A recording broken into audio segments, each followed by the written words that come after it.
Hello and welcome to tonight's show.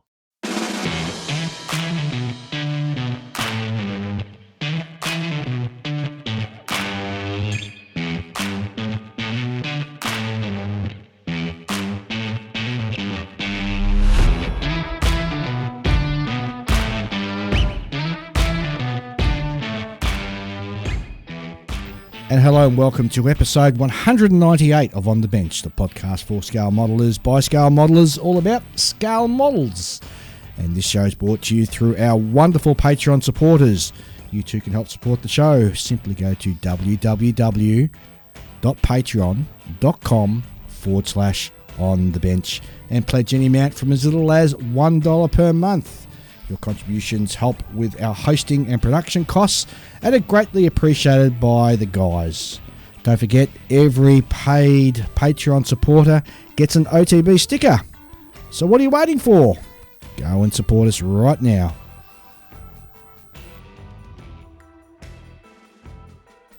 We've got a great show for you today. We're going to be talking with Norman Long, a fantastic model builder based up in Queensland, who builds real space and also does some really interesting stuff at a local museum. So it's a fantastic interview we've got coming up. We're going to be one person short. Julian is over in Korea having an awesome time over there. So it's just going to be Ian and I. And g'day Ian, how are you, mate? G'day Dave, g'day listeners. What's news? Oh, not a great deal, to be honest. Same old with me, mate. I just don't, at the moment, my part of life at the moment, I'm just not getting any bench time. I'm just busy doing family stuff, and yeah, it's a bit of a shame. I'd love to get back into it, but I've got to look after family first. You do indeed. Family always comes first. So once then I've got to organise, because I'll be moving premises hopefully near the end of the year, and which will mean having to build a whole new model room from scratch. That's exciting. Yeah. But so I'll be moving somewhere where I'll be able to do renovations and so forth, and finally get it set up that I want to have, not just have to be in the confines of what I'm allowed to do with renting. Perfect. Well, before we get into it, we're going to say a huge thanks to our good friend and sponsor of the show, Scott from the Scale Model Supply. So let's have a quick word from Scott, and then we'll continue on with the show. Yep. Are you looking for top quality paints for your next project? Then look no further than the Scale Modeler Supply, Australia's hobby paint. Hi, I'm Scott, and as a passionate modeler myself, I've spent years creating the SMS product range, designing them specifically with the Scale Modeler in mind. We have worked extensively to develop our acrylic lacquer paint range to not only be airbrush ready straight out of the bottle, but also to be easy to use so that anyone of any skill level can create professional results with minimal effort. Just give the bottle a good shake, pour into your airbrush and spray at 15 psi. So dive into your next project with confidence, knowing that you're backed by one of the finest hobby paints on the market. Head over to our website at scalemodeler.com.au to check out our full range and to find your closest retailer. Well, as I said at the start of the show, it's just you and me because Julian's overseas in Korea having a bit of a swan. Yeah, he's looks like he's having a great time. He's mincing around Seoul. Yeah, going to the hobby shops and sending us pictures of all museums the and stuff like that. Yeah. So he's found some bargains for you. Yes. I think nearly all the Hasegawa aftermarket sets for the Akagi, which I'm really happy about. At a really good pricing too. So Julian, thank you very much. Well, we'll hear all about Julian's travels when he gets back in the next episode. Yes, so definitely. I'm really excited to hear about what he's found over there. Yeah. And he's got a few things that will be quite funny to talk about when he gets back. So. I'd say so too, yes. Totally agree. How about we dive into our mailbag? Yeah, sounds like a plan. Good idea, Dave. We've got some really great stuff coming in. And thank you for those guys of you who've been writing in about ideas for our 200th episode, which is coming up. And the first one comes from Owen Dawson, who writes, "G'day Benchers, for your 200th episode, why not invite listeners to leave messages for you to play and react to during the podcast?" That's a great idea. Fellow model making podcast Small Subjects have done the same with a website called Telby.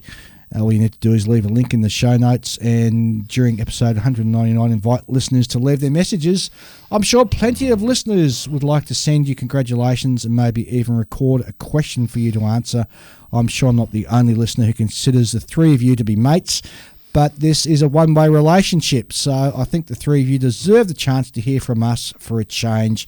Cheers. That's from Owen in North Wales. That's a great idea, Owen. I reckon it is a sensational idea, and I've already gone across and had a look at Telby, and I think that is the one we're going to go with for our 200th episode. Yep. So this is episode 198. So definitely on the next show, I will be promoting it. And leaving information where people can go to do that. I think that'd be really awesome. Yep, totally agree. And fantastic idea. Although we've had a couple of other sort of suggestions. One person suggested I should build a 1/200 scale ship. Yes. And then you chimed in and said that... but you got to build it waterline. Yeah, that's not going to happen. I'll give you that one as well. Simon Wallace Terry from Modenville, New South Wales writes in, "Hi Benches, thank you for the ongoing podcast. Love the show. Thank you. I was wanting to ask something... sometime back, Julian, when you were talking about having brought your lamp for modelling. I can't remember the episode number. I'm also looking at getting a new lamp. I was wondering how you found it and would you recommend it?" Well, we're going to have to ask Julian when he gets back. We are, but I'm just recalling. Didn't you also buy a special lamp? Who? You. Me? Yeah. Oh, I bought some daylight LED strips through Middies. Yeah, that's right. Yeah, that worked really, really well. And I bought a couple of IKEA lamps that, and I put those daylight globes into them as well, and they work really, really well. I find the daylight's just the way to go. Yeah, you don't have the blue or the yellow hue. Yes. But I can't remember the one that Julian got. Yeah, I know it was a big flat rectangular thing. But we'll ask Julian when he gets back. We will. So we'll follow it up for you, Simon. Yep. And I'll actually leave that. I won't delete that one. I'll leave that one so when Julian gets back, I don't forget it. Yes, good idea. Lee writes in, "Dear Benchers, I was surprised to hear you talk about Tamiya extra thin but not mention the SMS extra thin cement. How unpatriotic." Yes, true. "I prefer the SMS cement because it smells much better than the Tamiya. I bought a bottle of Tamiya to test a comparison, but the stink when I opened that bottle was so bad I put the lid on again without trying.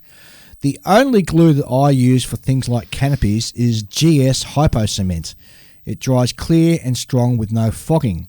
It also takes a while to set, so there's no problem with getting it positioned properly, though I leave it a day to fully set. I understand it's a jeweller's glue, and I buy mine from a jewellery supply website." That's interesting. Yeah, I'll have to look into that. "As for Revell Contacts Professional, I won't hear a bad word said against it. Well, I started during your podcast. I put my fingers in my ears and sang La Marseillaise real loud until you'd finish, so as not to hear it. We agree on all other glues." That's from Lee. And you know what? I haven't. It is bad. I haven't actually used SMS glue yet. No, so. well, me neither, because I still got a ton of the Tamiya extra thing. That's to buy as well. Because I'm one of those people that I won't buy one bottle, I'll buy 10.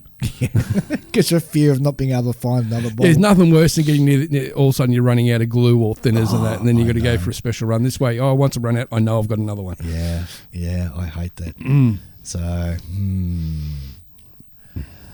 next email comes from Brendan W. Brendan Wrigley. Who writes in, "G'day Benches.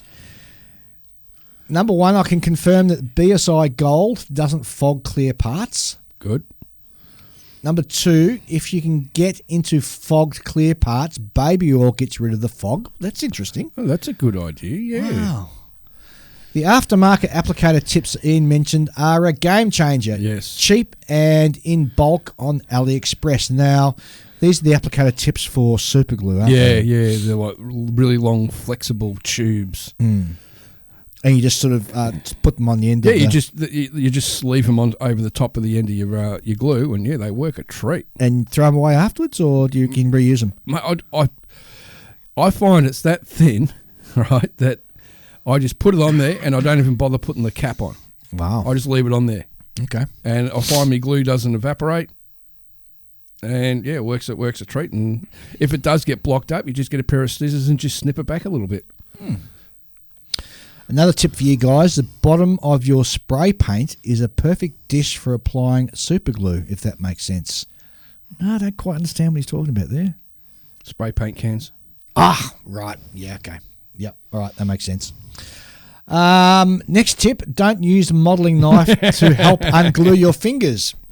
I have a nasty scar from my younger teenage years from fighting with Games Workshop white metal figures. Okay. Oh, yes. I know where he's coming from. Next tip, yes, burning the tip is the best part, but when burning the tip of a heavily dried up Revell glue, make sure you don't burn it when hunched over it, or it may melt through your shorts. Whoops. Whoopsie, yes. Why the hell he knows that one? Bob Smith Industries is definitely my preference in super glues, but I normally use the medium, which is the purple one, as the gold costs too much. I'm now converted to Tamiya extra thin, but still bust out the Revell occasionally. Hoping to get a lot of modelling done in the next few weeks and off on a family holiday to a friend's beach house in Mission Beach in the tropical north of the state. Keen to tackle my first two Gundams, which is a Sengoku and an Astray red frame, and assemble a 1/35th scale Aslav fitter and recovery. Lots of little fiddly bits and assemblies on those. Sorry, I've got no idea for the 200th episode. Even ChatGPT didn't have any great ideas, but good luck from Brendan.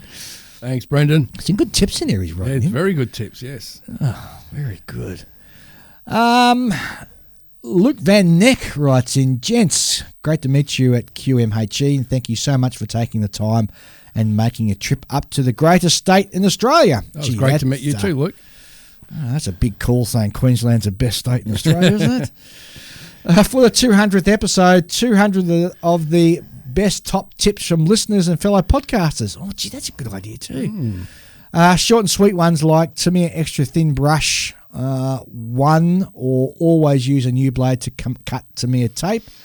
Ones that if you don't know, that kind of thing. Regardless of glues, that was no Will Patterson or Sprue Cutters Union deep dive. I think it needs a revisit with Will's special guest, as it's been a while since you've had him on. Yes, he has. Well, to be fair, Luke, we didn't. We're just talking about glues that we find, and in our experience, that we find the best. So, but having a deep dive in a later episode probably a good idea. Yeah, it's not bad. And lastly, a tip from Monique at Icky Sticky. You really should line up a chat with them. I too was struggling with CA going hard constantly before I used it all. Humidity is what sets the CA glue. So I brought some silicone desiccant pouches off eBay, and I'm now storing my CA in a screw top jar with a few decant pouches. Long-term results are still pending, but in theory, on paper, it should improve the shelf life. Yeah, that's a good idea, Luke. Luke Van Neck. That's a very good idea, Luke. Thanks for that. Have to think about and try that. I always thought it was temperature. Well, when you think about it, to make super glue go off, sometimes I'll spray a little bit of water, and it helps make it go off as well. Really? I just use accelerant. Well, accelerant, but I'm not quite sure what's in the accelerant, not being a chemist. I've tried water before, and that seems to work as well. But I find also, if you're using like very small amounts of super glue and accelerant, you don't really have to actually touch the object you're gluing. Just the vapors alone coming off the accelerant will set it off. Yeah. The voice of Bob writes in. Bob Bear. Guys, this was a great subject. I really enjoyed the discussion that you had. Divide up the different types and discuss the pros and cons of each along with your recommendations. Very thorough. I noticed Dave mentioned that limonene and how it tasted like lemons. Well, not only did you discuss it, the uses, but you also tasted them as well. I assume since you didn't mention the taste of other glues, I'll assume they all taste like chicken. That's a Dave. Bob's a great character. We had a great great time when we were over in Wisconsin, and One of the gentlemen of the hobby world. Oh, definitely. Really super nice guy. Definitely. Yeah. Brian O'Donoghue writes in, "Hi benchers. Well, Julian, where do we start? Minis. His model is a late Mini Cooper, or it went via the actual Cooper workshop conversion or just plain Rover build. The later vehicle got larger wheels. The Mark III had square rear lights and internal door hinges. I know, could have owned a few. The Clubman is a square front end, has lots of fans as the alternative engine gets entertaining. Although someone did extend the bell nose, which is a traditional front end, and added an entire Cosworth 4x4 drivetrain. Customer fuel tank and radiator meant its range was limited. Nothing wrong with Renaults. I'm waiting on my fourth second hybrid. See, there you go. Renaults are good cars. Fair enough. It's been a great listen. Glues, can you get the EMA plastic mould in Australia? I don't know. I've never really tried that one. Look. It's great cement. Will evaporate faster than you can blink. I've lost a few bottles because I hadn't tightened the lid. Like Tamiya, best applied with a brush using capillary reaction. I remember those small tubes of glue with the Nitto and similar kits. I do keep my CA in the fridge these days. Smart move. And as for episode 200, I still think you should build one of those large warships on air. Although it's a celebration of the hobby, possibly a reflection of some lost manufacturers, Nitto, Eshi, etc. Best wishes from the UK. Thanks, Brian. No, I'm not building a 1/200 scale, Brian. Not at all. More than happy to do an episode with you building one live, though. See how I reverse that challenge there? Rodney Spooner writes in, "Hi guys, the only suggestion I can come up with for your 200th show that does not involve 1/200 scale, thanks Rodney, is to give away bottles of SMS PL 200. Cheers, Rodney Spooner from Gawler, South Australia." If you can get your hands on it. Yes, I'm pretty sure that was a limited edition one that Scott did. I think it might have. I don't know how Scott would feel about that. Have to have a chat to him.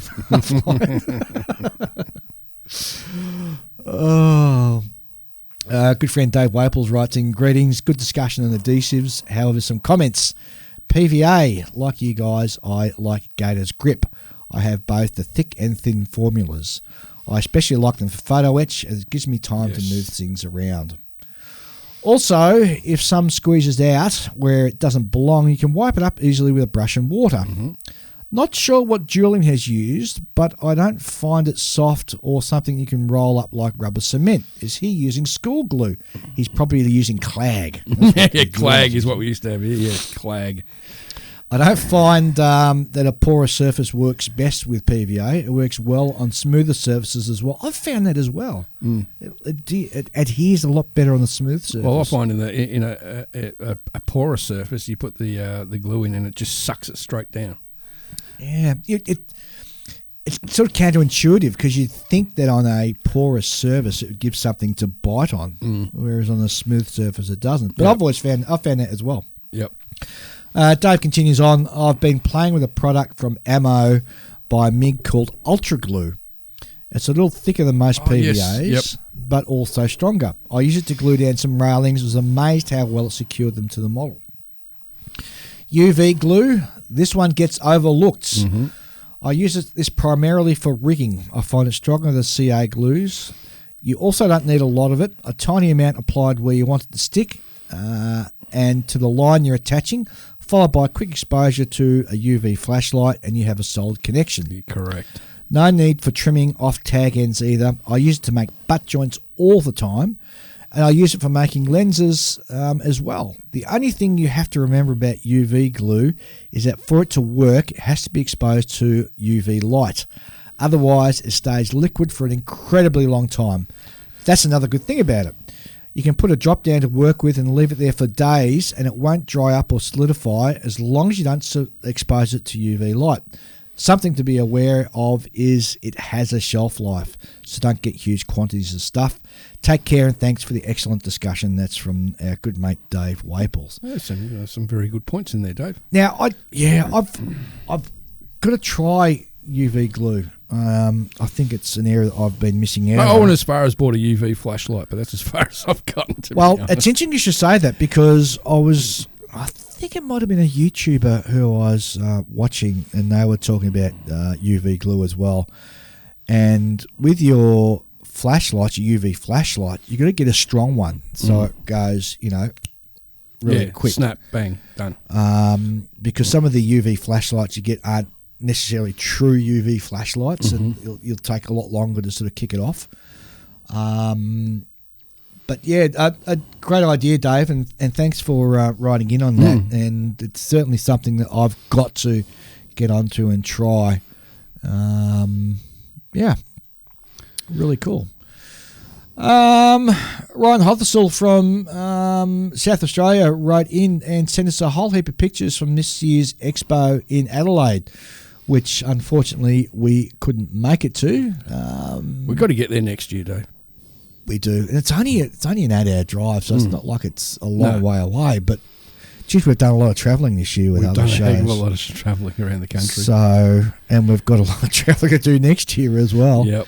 And we've still got New Zealand as well. We haven't been to Yes, yet, which we've got to get to. So, yes.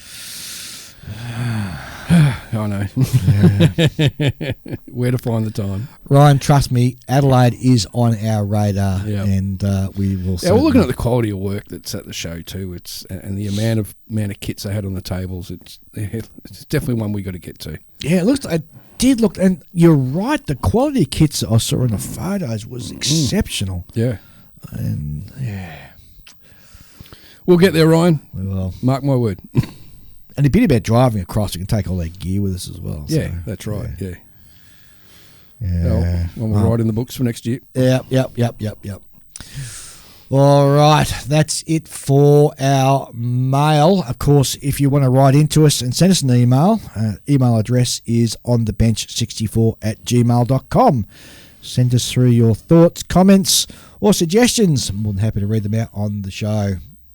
All right, before we get to our interviewer, we need to do the Patreon Wheel of Fortune. And what are we giving away this time? Oh, we've got a really special one to give away this time. Yeah. I'm going to give away a Horizon Models Aegean rocket. Ooh. For the lucky winner. Ooh, that's a good score. Oh, I know, it's sensational. Hey. So, no need to do sound effects, because I can put them in later, Ian. I know. So, we'll just hit the wheel and see who comes up as the winner. Oh, I said no sound effects, but anyway, here we go. And the winner is Charles May. Oh, well done, Charles. So I'll be sending an email out to you, getting in contact with you. We'll organise to get that rocket shipped out to you. And the reason, of course, we're doing rockets because of our guest coming up, Norman Long, who we're talking about rockets. Rocketry. Yes, exactly rocket right. Models. Not rocketry, rocket models. Yes. And, of course, if you want to be on the Patreon Wheel of Fortune, simply come and support the show. Go to patreon.com/onthebench and pledge any amount from as little as $1 per month upwards. We really appreciate your support. And without your support, we couldn't be doing what we're doing. Yep. For as long as we've been doing it. All right, let's have a quick break and hear about what's happening in Canberra in about a month or so, and then we'll be back with our chat with Norman. Hi everyone, Peter Davis here from the ACT Scale Modeler Society and President of the club. We have Scale Out coming up on the 9th and 10th of November 2024 and we're looking forward to seeing you all then. We have 27 traders locked in at a huge events calendar with demos and presentations over the weekend, along with our new open judging category. So please have a look on Facebook, our website and YouTube for further information, and we look forward to seeing you all in November.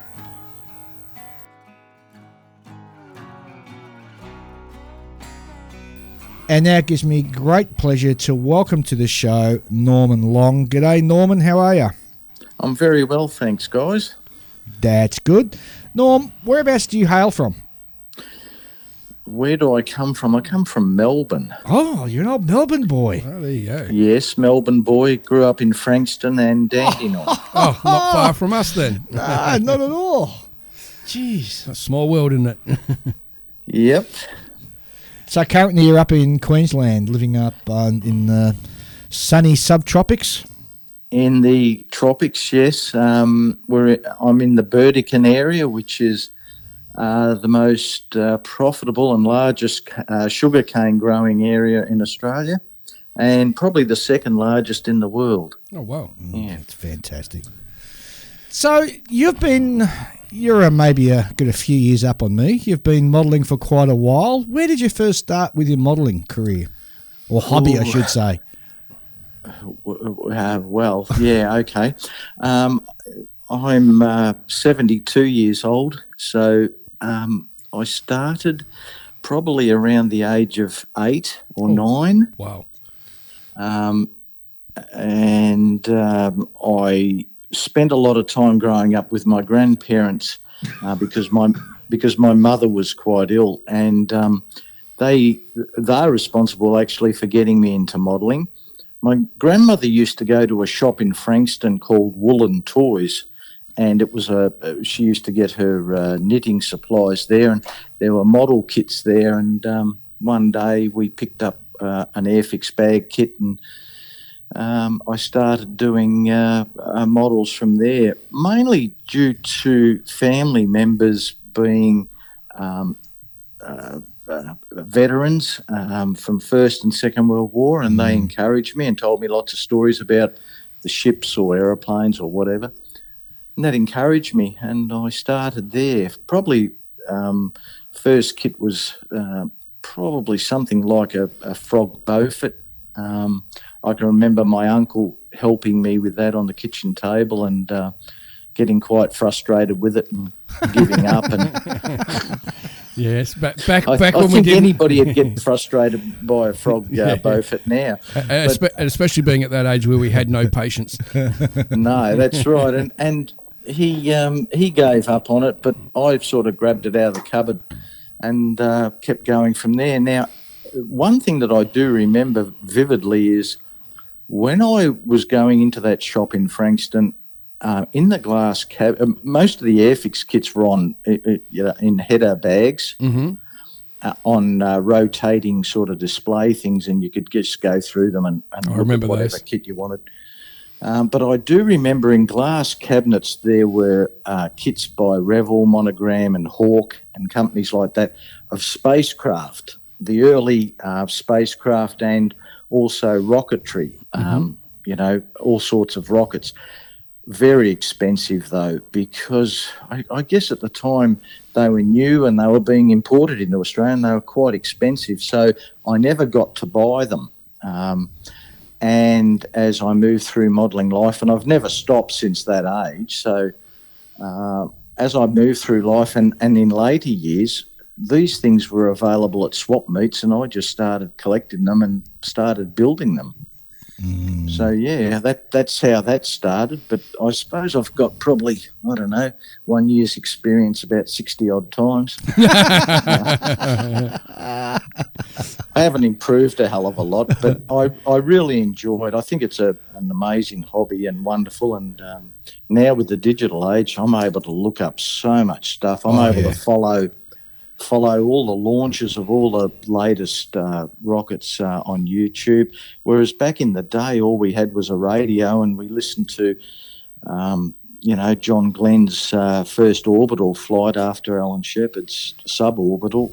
We listened to it live on radio, and it was pretty amazing stuff back then. Oh, would have been, yeah. Because I was born in 64, so, for me the Apollo stuff was the stuff that I certainly remember, and all the moon landings, and I remember how exciting it was back then. And I was just thinking, just prior to sort of thinking about what we're going to talk about, and it struck me that how lucky we are that we've gone through two sort of eras of the space age. We've gone through the early pioneering stage, and here we are now with all this digital media stuff available at our fingertips, as you were saying, all the fantastic model rocket kits that are available and real space kits, and we're able to sort of enjoy it again a second time in our life. And that's pretty special when you think about it. I think it's very, very special, and I think that we're very lucky that we have the kit manufacturers that we have now. Never in my modelling life in all those years have I seen productivity of the kit manufacturers and the growth. It's just been amazing, and I try to stay away from the negativity that sort of inhabits a lot of the digital world, and try to focus on the positivity. And there's a hell of a lot of that out there too. I think COVID probably brought a lot more people back into the hobby. I don't know whether you guys know that. Oh, yeah, definitely. Yeah. I think it probably did the hobby a favour. It got a lot of people back into it worldwide. But as far as modelling rocketry, there's a few people out there that are pretty good, David. You'd know them. Mike Makowski is probably my hero. Yep. American guy. He's just brilliant. And your mates from the modelling dojo. Dave, Kentucky Dave is trying to build a rocket, and yes. Well, you need to give him a bit of a hand there. I do. Just changing the subject a little bit. I do like your latest one, David, the Minuteman missile. You did a good job of that. Oh, thanks very much. That's a Shadow 3D model done by a chap based in Florida. And he's been absolutely prolific in the models that he's been producing. It's all 3D printed. And I'm getting my hands on stuff that I never dreamt I'd get my hands on. Yeah. That's the thing. I mean, there's just so much available. And I'm predominantly an aircraft modeller. And I muck around with submarines and ships a little bit, but predominantly 48 scale Royal Navy, Royal Air Force subjects, and RAF, of course.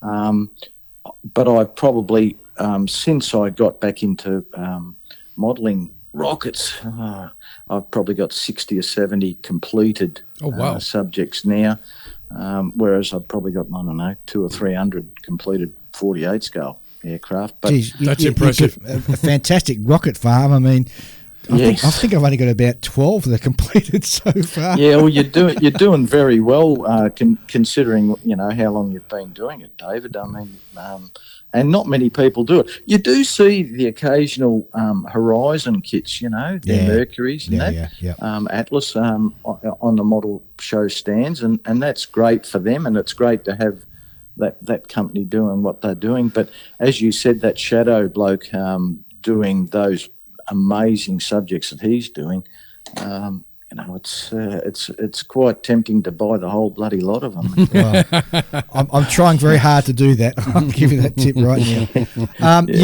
You mentioned Horizon Models, and Tony's a good friend of ours of the show, right. And we usually catch up with him every time we go to the Canberra show, and he's done a fantastic job in, I think, he really helped sort of kickstart it in a lot of respects, because the Atlas and the Mercury rockets kits that he produced, they're just fantastic. They are. I've built them all. I haven't done the Agena yet. You've done that, haven't you? Yes. Oh, the Agena's gorgeous. It really is. That's on the list. You've got to build it, and it looks so fantastic in the modelling stand because it's so down tall. And fair enough. Look, there's a lot of that guy's good. I'm going to Canberra this year. So we'll meet you there. Yeah, we'll catch up with you. Yeah, that'll be great, and I'll look forward to meeting that fella there. There's another guy that I'm interested in. The guy from Hobartville Hobbies. Yes. He's doing an Ikara missile at the present moment. And I'm looking forward to picking that one up too. He's talking about doing it in 16 scale as well. Wow. Well, for our listeners who perhaps don't know what Norm and I are talking about, the Ikara was an Australian development, and basically it's a rocket-launched torpedo, anti-submarine torpedo launched from a ship. And it's got like a torpedo that sits underneath the airframe. It was launched from the ship to carry the torpedo downrange to where the submarine was, would then drop the torpedo into the sea, and the torpedo would then actively hunt down the submarine. Fantastic Australian invention. And Hobart Hobbies, which is again a local guy who's doing 3D printing. He also did a fantastic Aussie one called the Tirana. Yeah, I've built that. It's gorgeous. Which Yeah, was it is. which was a target drone. Yep. David, have you been to the Woomera Missile Park at all? I haven't, and I'm kicking myself that I haven't yet, because I've seen, and again for our listeners, you've got a page on Facebook called My Rockets Don't Fly. Yes. And you've got a whole heap of photos there from the Woomera Rocket Range, which is in South Australia. Again, for our listeners, Woomera was the location in Australia where we did all our rocket stuff. Rocket testing. And also the US and the UK came over and used that range. And it's still active today, actually. It is. But when it first opened up, it was the second busiest launch site in the world for a while. It was. It's a little radioactive too, Dave. Oh, you know. We perhaps dropped a few bombs a bit too close to it during the testing. Well, I think there's drifting radiation out there, Yeah. But it's an amazing place because it's got an outside missile park, and being in the desert, it's protected from the elements as far as rain and rust and that's concerned. So they're in really good condition, and it's got two amazing museums. The official one is just quite stunning. It's world class. It's got bits of everything in there, and complete drones and all sorts of space stuff. It's a wonderful place. It's just a long way from anywhere. I've been there probably me being me, I've been there half a dozen times, and I love the place. And I'd like to have moved and lived there, but my wife had other ideas. You got to keep them happy. You do.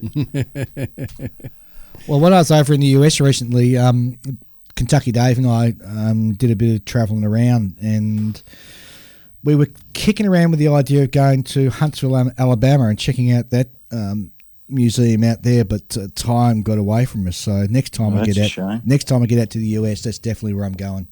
Yeah, fair enough. Well done. Yeah, good. Yeah, that's where Uncle Werner was based, isn't it? I believe it Huntsville was. Yes. Yeah. Yep. Yep. Yeah, the American program wouldn't have been anywhere without the German scientists, and the same for the Russian program and the British. Exactly. Yeah, it's certainly very interesting, isn't it? Yep. Now, besides your love of building rockets, the occasional ship and submarine, and old aircraft, you also got another little thing that you do on the side. You have a local museum there in which you volunteer at, don't you? Yeah, in Townsville. Townsville's got some pretty amazing museums. They've got an army museum at the old base at Kissing Point, which is at Jezine Barracks, which is where I did a lot of my radio training during my reserve days. And it's now a good army museum for anybody that visits Townsville. We have a maritime museum that I volunteer at. When I first moved back up here about 4 years ago, I was wandering through the museum and I saw a sign there saying that they needed somebody who was interested and capable of maintaining and restoring exhibits and building new ones. And I just ignored the sign and walked out. And a few weeks later, I went back to look at something, and the sign was still there. And I thought, I'll give it a go and see what happens. And so I had a talk to the curator, who's a great fella, and I started working there 1 day a week. I say working, it's volunteering, but predominantly fixing the exhibits. They've got a lot of sailing ships, great kits, but they were built, anything up to 60, 70 years ago. And as you can appreciate, we're on the Ross Creek there, which is it gives very humid conditions, not conducive to stuff that's not in sealed glass cases. So they deteriorate over time, and they start to fall to bits. And I began fixing those. When I started at the museum, there were other blokes there that build stuff, but they didn't want to fix it, and I soon found out why. And that's because you can fix a line on a rigging on one of these old ships that's rigged with thread. And the trouble is repairing it. The humidity has deteriorated the strength of the cotton so much that you touch one and three others fall apart. Yes, yes. So you don't just fix that one; you've got to go back and fix three. So it took me a while to figure that out. Yeah, so basically, you just have to re-rig the whole ship. Oh well, I don't do that. I fudge it, Dave. I'm not ashamed to say that, but it's using skills that my father taught me, and it goes back to my early days of modelling.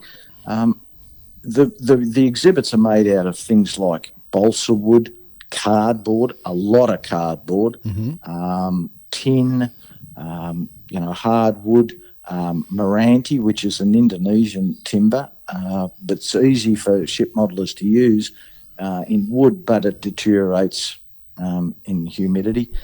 So, you find yourself using different building products to fill holes and repaint, using the airbrush. One of the interesting ones that I did just recently was a 6-foot model of HMAS Sydney, the cruiser that was lost in World War II. Yeah. And it had something dropped on it sideways, and a lot of the cardboard and stuff was damaged, and the interior of the hull was pretty much rotten. So I had to open it up and reinforce the insides and then seal it up and, fix it up and repaint it. But I had a lot of help. I had help from a friend who's got a 3D printer up here, and he printed new barrels for the main armament, because the previous fella had used, cocktail sticks or something. So we put resin barrels on it, and that lifted it a bit, and then I repainted it and put it back in the cabinet. Everybody thinks it's wonderful and it looks better than what it did before, but I don't think anybody noticed what it looked like before. Yeah. I think they're all very kind, but look, I get a lot of pleasure out of it, mainly due to the fact that it's about preserving history. Yes, and exactly. it's a wonderful opportunity. I do it wherever. If it was at the Army Museum or if there was a missile park here, I'd do the same thing. But it's an amazing place where there'd be 20 or 30 volunteers, and we all do different things. Some people do the garden, some people clean the cabinets, and others do welding and, painting of stuff. And it's a great team, and it's a wonderful experience that I have doing it. We've also got an ex-Navy patrol boat, HMAS Townsville, Fremantle class patrol boat, which we're pulling out of the water. It's currently in the harbour, and it's been sitting there for about 20 years. Oh. So we've been trying to maintain it, and it's been pulled out of the water and put on a plinth at the oldest,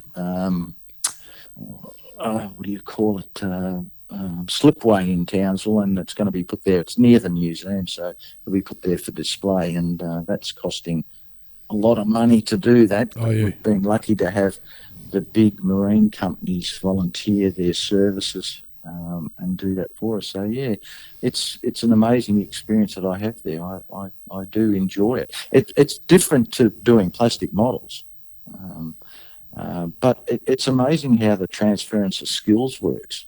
Yeah. Yes, that's true. And what I love about it, so some of these models that are made for museums, they were made, 30, 40, 50, 60 years ago, and you're actually, in your small part, what you're doing is also restoring that part of history as well. That's correct. And what I try to do when I do restore these things or do rebuild them is to try and do it in the vein and the same manner, or appearance rather, that the original builder did. And they had great skills. Yes. All I'm doing is putting patches on it and fixing them up, but preserving their work for future generations. And it's a tremendous amount of satisfaction. None of us at the museum do it to, for the accolades. It's good being with a group of people that are doing it just to preserve the history of maritime Townsville, I guess. Yeah. So when you go before you even start to restore or repair a model in the museum? Do you have to sort of have fairly sort of detailed talks to the curator as to? I mean, because always the potential that something could go wrong. So, there's no doubt about that. Is there fairly detailed talks to the curator about how are we going to tackle this and do you have any sort of like parachutes that you can use in case something does go wrong? Well, I can't run very fast. He's probably fitter than me. Robert, the curator, is a fantastic fella. He's a doctor. He's got a doctorate in preservation stuff for museums, and he's a Dutch South African. Oh, right. So he's not always flexible. No, they can be stubborn. Yeah, the Dutchies are renowned for that. But he's a brilliant curator, and he knows what he likes. And it took me quite a while to gain his confidence. And he oversaw everything I did initially very closely, and watched and gave me little jobs to do. And then he started feeding me the bigger ones to the stage where now I've been given a 48 scale kit of the World War II Japanese Navy or Japanese fishing boat, the Crate. Oh, yes. Which was used by the Australian forces to raid Singapore Harbour. Z-Force, yes. And I'm working on that. Now, Robert's a great guy. He knows he's got a great vision for the museum, and it's world class. It's quite large. We occupy buildings that were the original buildings for the Port of Townsville, and they're beautiful old wooden buildings, and really well maintained. The port's now got its own, multi-billion-dollar buildings and stuff that they inhabit now. But we've been lucky enough to get those buildings. But the curator watches me and feeds me work, and I always have the other volunteers looking over my shoulder saying, "What the bloody hell are you doing there?" But the most common question I get is, "Haven't you finished that?" Oh yes, because they expect you just got a magic wand, you just wave it over the top and it's done. Yeah, that's right. But it's it's just part of the hobby. My father and uncles taught me how to work with different paints and different wood and tin surfaces, and I guess I can't thank them enough. I guess because when I'm working on these things, I often think, "Oh yeah, Dad taught me how to do that." Yeah, wow. And that gives me a warm feeling, I guess, inside about that. But they were also very interested in the space race too back then, and I can remember the awe that my grandfather had when he first saw a 747, and he just couldn't believe that the thing could fly, because he saw Sopwith Camels and Fokker DR-1s flying over the trenches bombing him in World War One, and he, before he died, people landed on the moon, and it just blew his mind. Oh, it would have, It still blows my mind now to think about, how quickly we advanced. It did, and it sort of really, really went at a great breakneck speed, and then there was a gap for about 50 years, and now we're in this... That's right. Now we're in this we did nothing. Yeah, we're in this huge race. Well, I say we did nothing. We sort of just potted around just in low orbit with the space shuttle and everything, which, and then you can argue whether it was the right direction or the wrong direction then when you had the space shuttle disaster, well, then basically everything just stopped. Disasters. Yeah, disasters, yes. And then it stopped. That was it. Yeah. Yeah, look, we're lucky that we haven't had more accidents. The Chinese program has been working flawlessly, and a lot of people criticise them because they've copied Russian technology, but that Russian technology that they copied was it works, and they've perfected it, and I'm building a Qingzhang or whatever it is, 1D at the present moment, a Bronco kit that I imported. David, I think it was our mates on Model Mode. It was. We got to blame Kentucky Dave, because you must have listened to the same episode. I did, yeah, and I looked it up and bought it. So did I. So it's his fault. It is. But, But, you know, unfortunately, though, the darn thing comes not with decals, but with stickers. Yeah, I know. I've scanned them. Oh, have you? Yeah, to print my own. If I get it working properly, I'll get a set for you. Oh, thanks very much. 'Cause I'm about ready to start putting glue to plastic on that one. I have. I've undercoated it this morning. It looks like we've got our own mini space race happening here. So yeah, no, it's an amazing hobby, and it's the good thing about the digital world now is that I can put on the podcast and model at the bench and listen to people carrying on, and it's those sort of things like I picked up off Kentucky Dave about this kit that's not available here. No, that's right. But you can get it on eBay dead easy, and it's really cheap too. Yeah. No, it's a great pickup, and it's a nice kit as well. Yep. I'm just looking through The photo your album. photo album on your Facebook page, My Rockets Don't Fly. And we've also got to touch on the fact that you also do science fiction subjects as well. Yeah, like I'm Yes, I do. The one that I'm a bit of a sucker for the sci-fi stuff. the one that impresses me so far the most is Zephyr Cochrane's Warp Ship. Yes. Oh yeah, well that's a fantastic plastic kit. That was resin kit. Built. Was it a Titan missile one? It does, yeah. It looks like Or bits and pieces of that. Yeah, and look, I had a ball making that, and it's no longer available. But I think someone's doing them in 3D. I think. Oh, that's good. See, some of that stuff's pretty exy. I've just managed to pick up a 144 scale moon rocket, the Russian N1. All right. And I've got it. I've got a Saturn V that's undercoated, and I'm going to do the moon rocket to sit next to it because they're roughly the same size. Mm-hmm. Very different concept, obviously. Oh, yeah. My problem is that I'm a constant scale builder, so I gave that up, David. I'm still sticking to it. So I'm forever on the hunt for somebody who does 3D printing of the N1 in 72nd scale, because that would look magnificent next to my 72nd scale Saturn when I get round to building that one as well. Gee whiz, that's a lot of resin, Dave. Well, I've got deep pockets. The kids have left home. The mortgage is nearly done. So, oh, that's the spirit. I like this. I like that attitude. and you're only on this planet for one trip, so you might as well enjoy yourself while you're here. Well, that's true, yeah. But I do like sci-fi.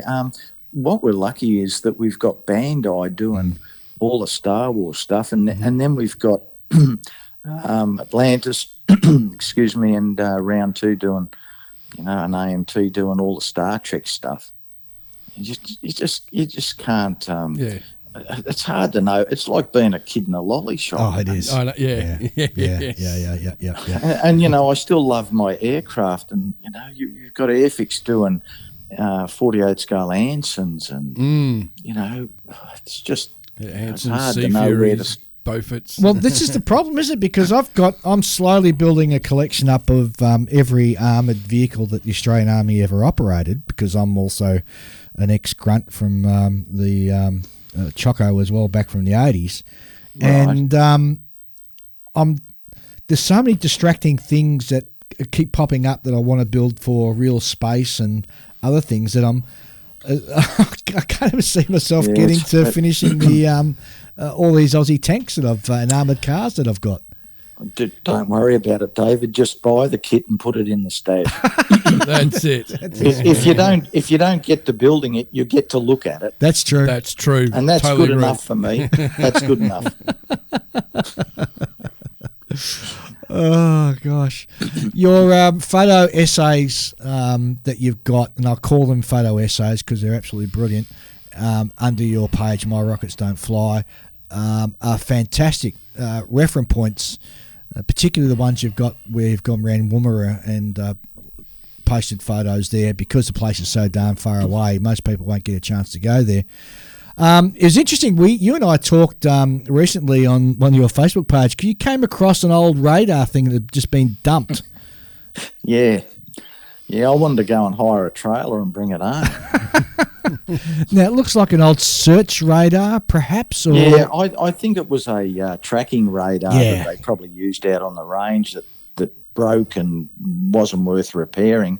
And it had the mounting pedestal separate to it. It had been dismantled into two parts, the dish and the mounting pedestal, and it would have looked good in the backyard. Would have looked good in yeah. the front yard, I reckon. But my missus had other ideas. But they always do. look, Woomera is an amazing place, and those pictures that I've put on that page are only a small selection of what I did, because I took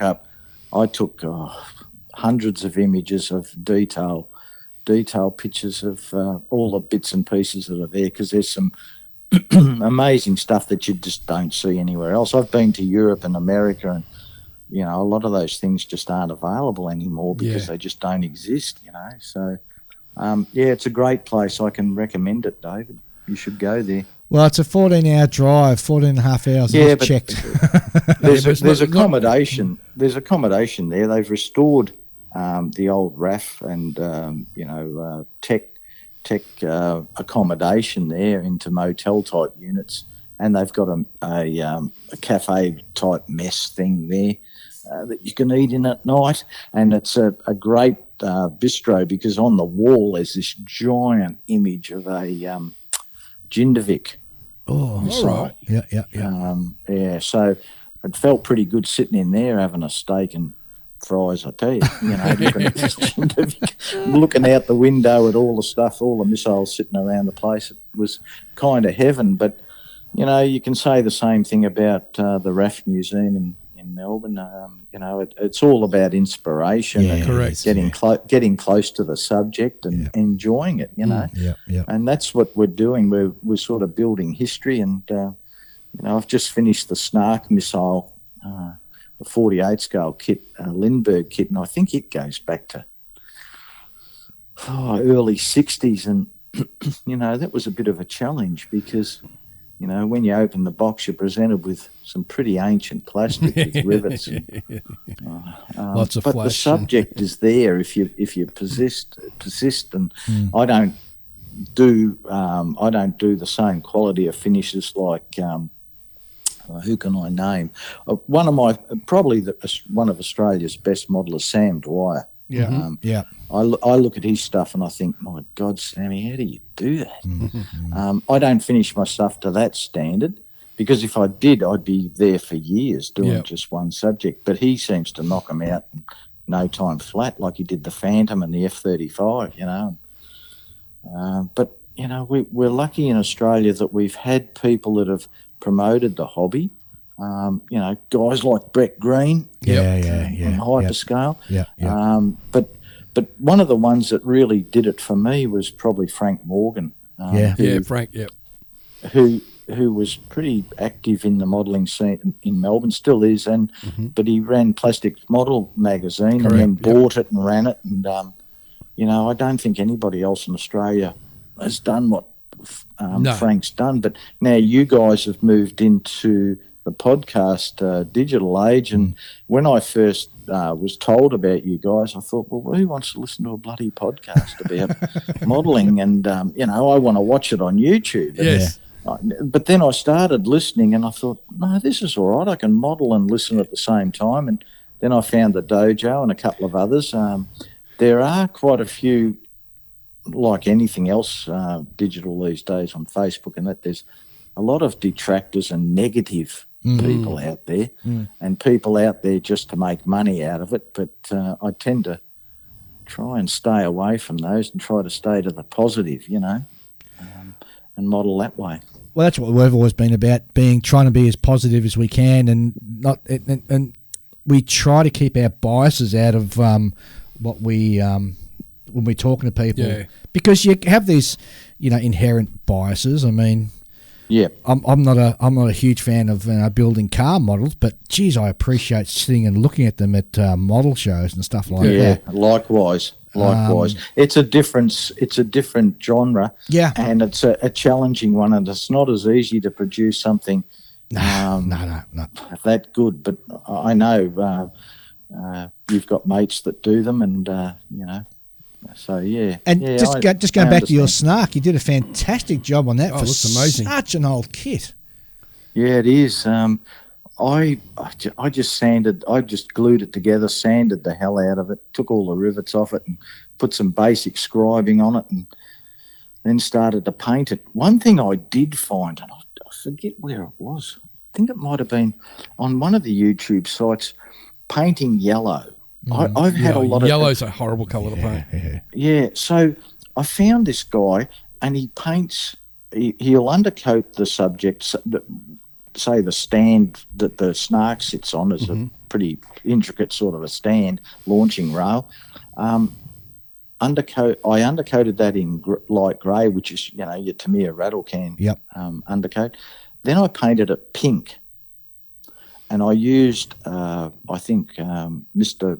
Colour pink, and then put yellow over it, and it covers it beautifully. Oh, that's interesting. I never heard of that one. That's I thought, this won't work, but it worked beautifully. So now anything I paint yellow, and there's a lot of stands and things, I use that. Like anything I paint red, I'll use a white undercoat, obviously, or day glow. But I'm finding new stuff all the time. Oh, that's it about the hobby. We're always learning. Always. I sorry to interrupt, but I tried the pink. Somebody once said to me, because white is another one of those difficult colours to paint because you can't see it going down sometimes. No. And anyway, somebody said to me, try pink underneath as the base. So I sprayed it pink first. And oh my Lord, did I have to put so many coats of white on to cover the pink up that I thought I'll never do that again. I wouldn't have done it with white. I mucked around because most of my subjects are white and gloss. It's not an easy. I struggled for years to get it right, and what I do now is I get the basic model seams correct using the grey undercoat. Then I'll move on to the Tamiya white undercoat. Yeah, the XP or the acrylic or the lacquer. The lacquer, right? Yep. And then I'll use LP2, I think it is, the new LP colour for the gloss. And the secret to a lot of these things, and they're bloody annoying, is you've got to get your thinning ratio correct with your air pressure. Yeah. And some of those LP paints, even though they're beautiful, they demand different thinning ratios and different air pressure ratios. And I've found now a happy medium where I've got the LP2 right, and you can see it going down. If you put a matte white down first, then use your LP gloss to go over it, and you'll see it a lot easier than what you will otherwise. And doing the Satin 5 I used 2 bottles of it. Geez, just putting the white on. So, and it's a horrible kit. I'm building the Revel one, and it's inaccurate, horrible. But we don't have any good accurate 144 scale Satin 5s. Don't have any good accurate 72nd scale ones either. Ask me how I know. Yes, I'm sure of that. And I had one of those and got rid of it because it was just it was going to be too big. And my model room's got a lot of cabinets in it, but it hasn't got anything that big. So Norm, if we're just talking about paint just then, but you've got also another dimension and perhaps a handicap as well, because where you are, it's very humid. So does that present problems for you, and have you overcome them? No, it doesn't. The only time of the year it may present a problem is in the wet season, and that's usually from about November to sort of Feb, March. And it varies too. I'm near the coast, so we get really good offshore breezes from the Coral Sea, so it pushes a lot of the humidity out of the way that hangs around the cane fields. But we have aircon, and what we do here is the modelers that struggle with humidity and airbrushing, not everybody does. I think guys that might use acrylics or enamels might find it difficult, but Using the lacquers, I haven't had a problem at all ever. And if I think I've probably only used my aircon since I've been up here in 4 years, probably to airbrush in a room probably twice or three times. Oh, wow. Normally the flow-through ventilation, which the houses are built for, with your ceiling fan and your extractor, is enough. And you pick your time of day too. You probably do it in the morning or late afternoon. But, yeah, I don't have a problem is the answer to that. No, it's a myth. When I was living in Melbourne, I remember I was a member of Peter Goodison-Jones's club, Spasm, out at Moonee Ponds when he was alive. And he used to talk to people in Darwin and Cairns and said, they can't use paints up there. They can't airbrush because it's too humid. And I think, that was when I got up here, I was worried about it. And I visited a lot of modelers here that I'd known, and they didn't have any problems either. So if you do, I've got one of the best modelers I've met up here is a cane farmer, and he lives out amongst the cane near a creek. Now, he's in probably the most humid area that you could get up here, and he just puts his aircon on for half an hour before he airbrushes. Yep. And then goes out to the model room and then he airbrushes, and he beats it that way. But I don't, he's really fastidious. He's in the Sam Dwyer camp. He's fastidious, and I'm hoping to bring one of his models down to Canberra for him to exhibit, to put in the competition, because he's a great 48 scale aircraft modeler, and he competes in the local comps up here, but it doesn't have the depth of competition, range of top-notch modelers. There's some really good ones up here, but I've sort of been at him to say, listen, you need to compete in Brisbane and Canberra or whatever. And so he's working on a transportable container to put his models in for me to carry on the plane to take down for him. Oh, terrific! Very good. So I don't know. Did you get down to Queensland for the show this year, or? No, I didn't. I was planning on it, but I had other things to do, so no. I think we had a wedding or something to go to, so yeah. But, well, that's all right. We'll catch up with you in Canberra, so that'll be cool. That's good. We will. It'll be good. Yeah, definitely. Yeah. I'm catching up with a lot of guys that I was in clubs with that are now scattered all over the place, and we're going to have a bit of a reunion there. It's amazing how many of the Melbourne modelers migrate up to Canberra for the show, because it's such a sensational show, and we're really excited about heading up again. That we are, yes. Ian's already got his holidays planned, and I have as well. Yep. I'm taking a mostly empty suitcase, Dave. Smart move. Smart move. Well, I hope you bring a couple of models along to put into the real space section, or in the not real space section. I don't know. I'm not much of an exhibitor, but I'll give it some thought. Just chuck a couple in just to put on the table so people can see real space. And we can actually have a good look at them. Because we have to inspire other people, Norm, to build these wonderful kits that are available now. No, we need to keep them out. They'll buy too many kits. Won't be able to buy them. Won't leave any for you. I'm quite amazed that it's started to take off again, the space modelling. I suppose SpaceX and whatever has sort of prompted people to take a bit more attention to it. Mm-hmm. But it's good to see that, and we wouldn't have all the companies like Shadow or, Horizon doing the wonderful stuff that they're doing. Totally agree. Yeah. And we're lucky. It's an amazing hobby, and it's one that a lot of us thought in the 80s. I remember being at PJ's club in Moonee Ponds, and there used to be always a lot of talk from the older fellas. The hobby's going to die. Yeah.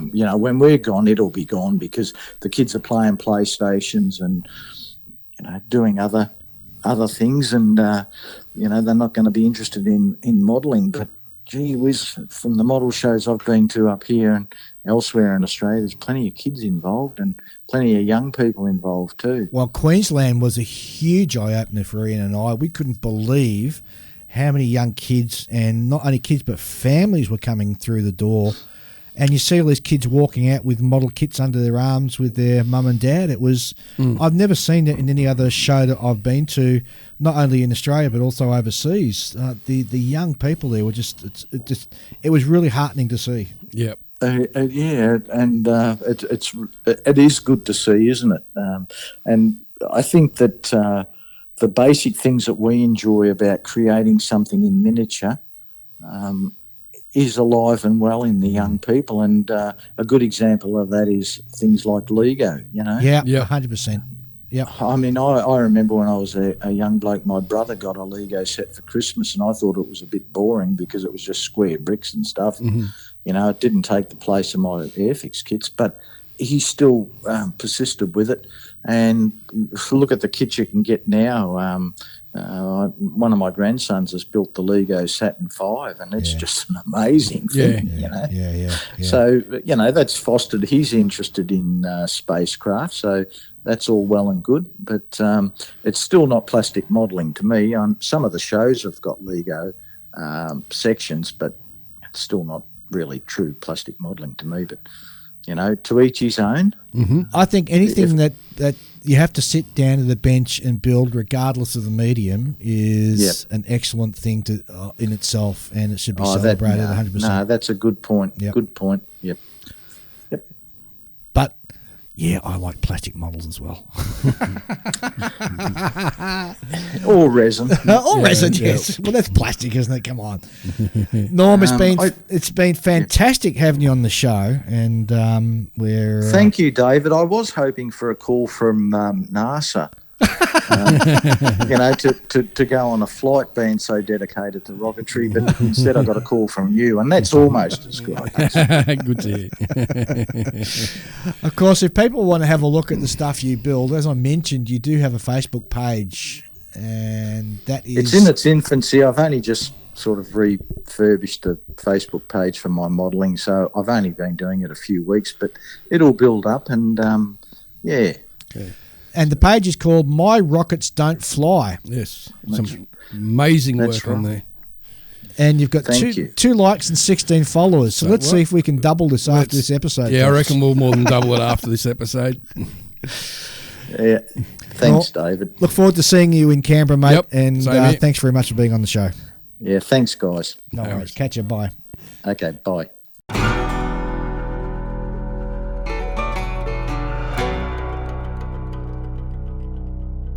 Well, that was a great chat with Norman, and I can't wait to catch up with him when we're in Canberra. Oh, definitely. Yeah, fascinating gentleman. Cool. Fascinating. I hope he does bring some of his stuff down. Oh, yeah. Yeah, just to put it on display.